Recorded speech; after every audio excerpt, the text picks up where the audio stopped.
Najveću pljačku u povijesti Francuske izvela je četvorka s Balkana ili iz Rusije. Pariška policija kaže da ih je razotkrio govor. Međusobno su razgovarali jezikom koji policija prepoznaje kao srpsko-hrvatski ili ruski. Ako je ova pretpostavka točna, nakit vrijedan 85 milijuna eura završio je na istočnoevropskom crnom tržištu. Nema sumnje, riječ je o profesionalcima i jednu od najčuvanijih draguljarnica na svijetu opljačkali su jedva 15 minuta bez ispaljenog metka. Pobjegli su motociklom. Sve više profesionalaca i u napadima na zaštitare koji nose novac. U Velikoj Britaniji prošli mjesec bilo čak 57 takvih pljački, gotovo 50% više nego mjesec prije.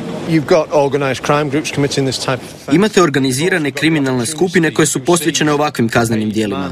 No imate i one lopove koji kada vide čovjeka s novcem u torbi zapravo vide jednostavan način zarade.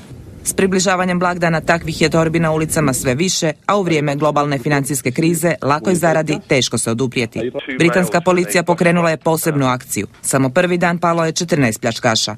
Pariške lopove s Balkana bit će puno teže uloviti.